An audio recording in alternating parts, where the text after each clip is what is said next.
Bitcoin gaming originally, people were doing payments, as I was doing, like with Saratobi, you'd play to earn. With Takara, you'd drop Bitcoin around. It'd be like these gambling games. But then the gaming space also moved into adding these kind of tokens for games, like with counterparties. So we have Spells of Genesis there. We have people on the internet were making rare Pepe collectible cards where you could trade them.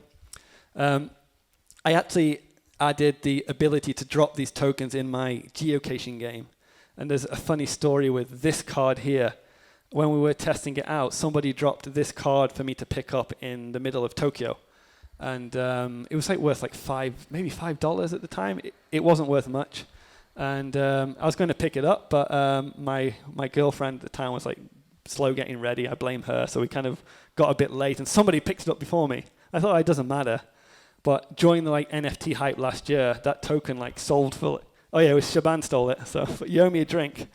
I didn't want to out you, but you outed yourself. But let's just assume that Shaban doesn't have it anymore, because that card, I think, it was selling for $500,000 to $1 million at some point. A lot of people in the NFT space will talk about how the good thing about NFTs is you can use a game item from one game in another game. And obviously that kind of is true and it isn't true. But we kind of were doing this in 2015. So I mentioned that Shaban at Spells of Genesis had issued all these cards. And he'd actually issued them on the Bitcoin blockchain before integrating them to the game. And there was some delay in integrating it into the game. So the community was a little bit like, when can we use these cards in the game, Shaban? You've issued them, we've got them, we bought them on the decentralized exchange, but we can't actually use them in the game. Because it's a bit slow, I decided just to add them to my game, my Saratobi game.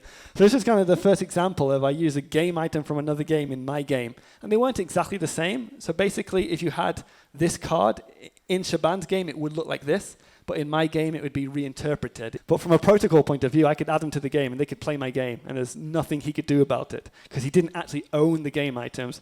The players did.